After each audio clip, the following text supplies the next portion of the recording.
question is, are you an expectation addict? You know, are you at risk for hangovers? Let's see. Any of you hard on yourselves? Anybody obsessed with the future?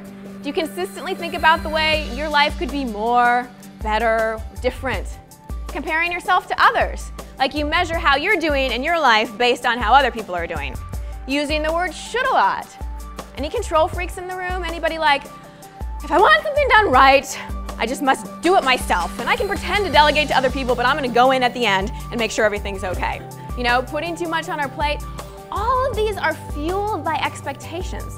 All of these types of behaviors are fueled by these expectations we have of ourselves to be, or to do, or to perform, or to have something.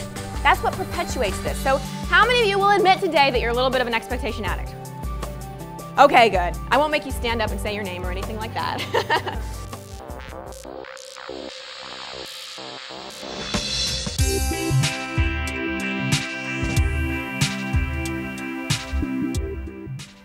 Next one, throwing ourselves a pity party. Oh, those are fun, aren't they? It's a good way to isolate yourself. You know, how many of you actually withdraw when you're in one of these? Because a lot of times what happens in an expectation hangover is we're ashamed, we're embarrassed, we're not happy with what is happening. So we end up withdrawing from the people that actually could support us. And expectations wear disguises. A lot of times we don't even know if the things we're chasing are things we really want or are things that other people want from us. You know, think about it. Is anything that you're doing right now something somebody else wants you to do rather than something you really want?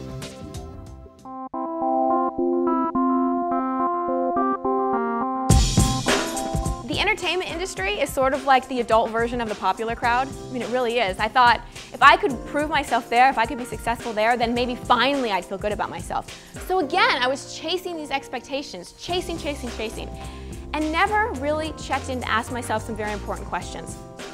Who am I? What do I want? And how do I get what I want?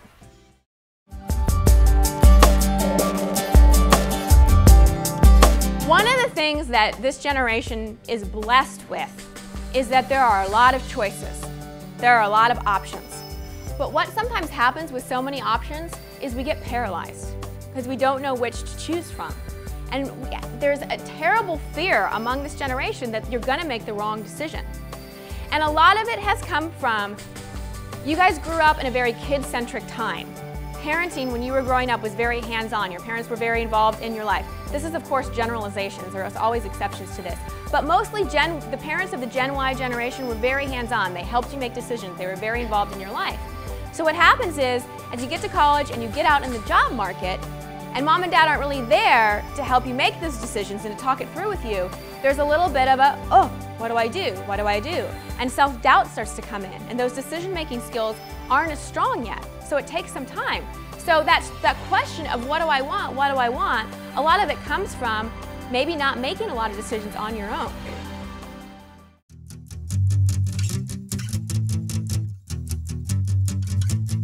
Anybody cook spaghetti? Okay. Now, the way I cook spaghetti is that when I want to know if the noodles are done, I take one out and I throw it against the wall. And if it sticks, it's done. And if it doesn't, I got to throw it back in the pot and cook some more. That's sort of what my approach to how do I get what I want became. I would throw a noodle against the wall, slide right down, put it back in the pot, throw another one, until finally something stuck. And oftentimes, that's what the journey is like. It's more a process of elimination rather than like a lightning bolt. This is what you're going to do. You're going to be a nurse. You know, it's not that clear sometimes. And that's totally okay. It's okay to make it a process of elimination. You just have to start. You just have to start somewhere so you can get some experience and start to learn so that questions turn into statements, questions turn into clarity. But if you sit there just questioning, and never take an action step, you're constantly going to be in the question. How many of you guys have gotten something you really want and you felt great for a while, but then those same kind of feelings that were bugging you in the first place start to come back? And you're like, okay, now I need something else, now I need something else. We have a tendency to look for an outside source to constantly fulfill us.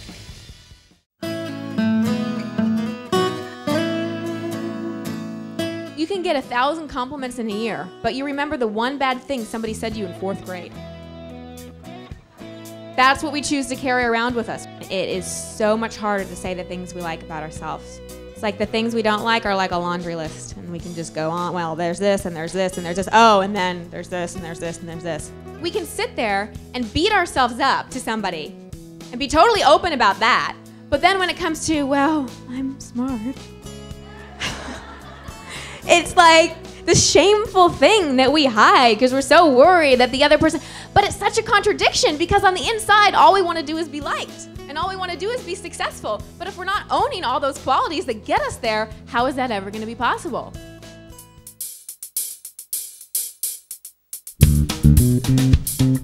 Here's the thing, and a lot of people may disagree with me, but oh well. I think at this point in your life, especially as young women, this is the time in your life where you really get to take a risk. You really get to do that thing you want to do. Don't worry yet about a timeline or a checklist, because I'm telling you, the stressing yourself out about that will blind you from really, really what you want. This is the time to explore. This is the time to investigate. This is the time to go to China and teach if that's always something that you wanted to do. You have time, because when you operate from a place of really knowing who you are and having clear intentions, life tends to work itself out easily. You know, I never thought I'd be doing this. Never ever thought. And it all sort of unfolded in a way that now I actually have the flexibility. But it took time, and it took getting really honest with myself, and it took getting off that treadmill of I have to have it all.